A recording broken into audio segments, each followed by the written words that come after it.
Profesor, buenas noches. Somos el grupo número 1. Vamos a exponer sobre la línea del tiempo. Mi nombre es María Tasaico. 1824-1880, Paul Broca fue el primero en relacionar el conjunto de alteraciones del lenguaje asociados con este tipo de afasias, con un área cerebral específica. Después de cuidar a un paciente llamado Le Borgne, apodado Tan, debido a que solo podía pronunciar la palabra Tan. Mediante estudios de post-mortem de pacientes con afasia, que viene a ser el trastorno del lenguaje que dificulta la capacidad de comunicarse mediante el habla. El médico y anatomista Paul Broca detectó daños en una misma zona del cerebro. Así, se descubrió la región responsable de la producción del lenguaje, que acabó denominándose área de Broca. En 1834-1902, Friedrich Goltz, conocido por sus experimentos en neurofisiología, involucró la extracción de la mitad del cerebro, pero en muchos casos esto se dio lugar a complicaciones y efectos secundarios inaceptables, como el llenado excesivo de líquido cefalorraquídeo en el cráneo, causando presión en los lóbulos restantes, lo que se conoce como hidrocefalia. Estos hallazgos sustentaron los posicionamientos antilocalizacionistas, reforzando la idea de que el cerebro funcionaba de un modo global. En 1835-1911, John Hawkins Jackson, fundador de la neurología moderna, una parte más importante de su obra se refiere a la organización evolutiva del sistema nervioso, por lo que tiene 3 niveles: inferior, medio y superior. Y en el inferior, los movimientos se representarían en su forma menos compleja, que se encuentran en la médula espinal.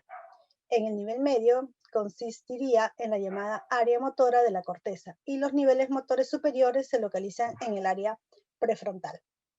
1848-1904, Karl Wernicke fue un neurólogo y psiquiatra alemán conocido por sus estudios sobre la afasia, que vienen a ser las alteraciones de la expresión y de comprensión causadas por trastornos neuronales. Wernicke utilizó las diferentes características clínicas para formular una teoría general de las bases neurológicas del lenguaje. También en colaboración con el psiquiatra ruso Sergei Korsakov, descubrieron la enfermedad cerebral debido a una deficiencia de la vitamina B1 o la tiamina, llamada encefalopatía alcohólica de Wernicke o síndrome de Wernicke-Korsakoff.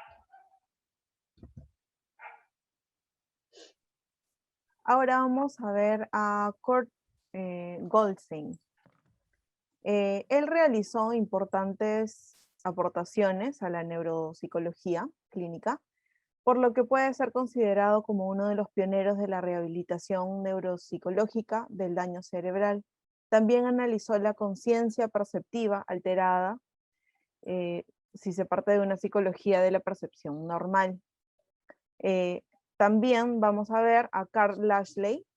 Él introdujo 2 conceptos claves: el equipotencialidad, que es la capacidad de cualquier parte o área funcional del cerebro para hacerse cargo o procesar cualquier información que le llegue al cerebro, lo que en términos informativos se conoce como tolerancia a fallos. Luego vamos a ver también la plasticidad, que es la capacidad de procesar información por áreas del cerebro diferentes a la original, cuando esta ha sido dañada en este caso. Luego vamos a ver a Donald Hebb. Se considera creador de la biopsicología. Es un influyente neuropsicólogo del siglo XX. Hebb entendía el comportamiento a través del funcionamiento de las neuronas, encargadas de transmitir diferentes señales a nivel cerebral. Finalmente, vamos a ver a Alexander Romanovich Luria. Él es considerado el principal padre de la neuropsicología moderna, anudando el interés por los procesos mentales y la fisiología del encéfalo. Luria trabajó en Kisegach durante la Segunda Guerra Mundial y llegó a observar con frecuencia los efectos de tumores y de lesiones cerebrales.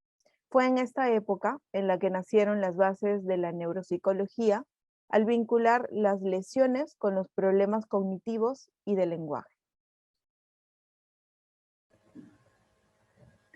Continuando con la exposición, continuamos con la línea de tiempo. En 1983 tenemos al representante Byron Rourke, neuropsicólogo y profesor canadiense. Es conocido por su trabajo pionero en el campo de las discapacidades del aprendizaje. Ampliamente considerado como un neuropsicólogo infantil más conocido en América del Norte. Fue profesor de psicología. Sus investigaciones en docencia, mentoría y otras contribuciones en neuropsicología fue de gran importancia. Byron ayudó a mejorar la vida de miles de niños en Windsor y en todo el mundo que padece discapacidades de aprendizaje. A partir de los años 80 se observa un florecimiento de la neuropsicología infantil. En 1983 se publica el primer libro, Child Neuropsychology. Esta revista, sin embargo, publica no solo artículos sobre neuropsicología infantil, sino también sobre neuropsicología del envejecimiento. A partir de entonces, más de una docena de libros sobre el tema de neuropsicología infantil se han publicado. La mayoría de estos es en inglés, pero también hay en español.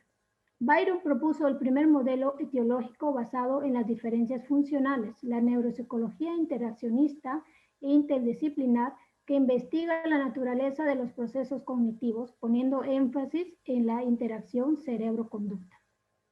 Continuando con otro representante, tenemos en este mismo año a Jerry Fodor. Fodor, además de filósofo y psicolingüista, fue un gran estudiante de la mente humana. Propuso una importante teoría en psicología, la teoría de la modularidad de la mente, que postula que la mente se divide en compartimentos con funciones específicas. Es el autor que más claramente ha definido el concepto de módulo. Intentando avanzar en su comprensión a nivel intuitivo, su trabajo, que lleva por título The Modularity of the Mind, propone su teoría de la modularidad y a la vez menciona algunas referencias históricas en las que se apoya para elaborar su propuesta. Un módulo sería un componente del mismo sistema cognitivo con unas características específicas para cada dominio y autónomo a nivel computacional. Incluso desde una perspectiva de adaptación a nivel evolutivo, la idea de que la arquitectura de nuestro sistema sea modular tiene sentido. Para elaborar dicha obra, Jerry Fodor siguió una orientación teórica centrada en el paradigma del procesamiento de la información. Continuando con nuestra línea de tiempo, tenemos a Alfonso Caramasa en 1984 y 1988. Fue uno de los neuropsicólogos más importantes por sus aportes. Fue implicado en cuestiones metodológicas cuyos aportes se dirigen a lograr comprender mejor el funcionamiento normal del cerebro, estudiando en pacientes con daños cerebrales, que ayudó a delimitar la teoría sobre procesamiento cognitivo normal, la disfunción o lesión funcional y considerando la doble disociación. Continuando, tenemos a Ted Judd, 1994. Aquí habla que la neurología se introduce al país gracias a la presencia de Ted Judd durante el periodo 1994-1996, quien da formación a un grupo de psicólogos clínicos, terapistas de lenguaje y médicos. Este aporte fue muy enriquecido en dos ocasiones con la asistencia de Freddy Ostrowski para impartir talleres sobre la batería neurozoología, neuropsy, durante algunos de los congresos de psicología y psiquiatría efectuados en Costa Rica. También continuamos con la línea de tiempo. Tenemos a Henry Stokes, 2005. Formalmente, en el año 2005, el neurólogo Henry Stokes ha promovido la enseñanza de la neurología y las neurociencias, lo cual se ha visto reflejado en los diferentes congresos de neurología clínica. Y tenemos a Ricardo de Valdía, 2009-2010. Ricardo de Valdía fue título Aspectos de Neurología de los Zurdos, Mitos y Realidades, que fue publicado en enero 3 del 2009, escrito para el público general, parcialmente publicados en 2 periódicos de la localidad, La Prensa y La Estrella de Panamá, actualmente en su traducción al inglés para posible publicación en la revista estadounidense popular Next Week para el 2010. Gracias.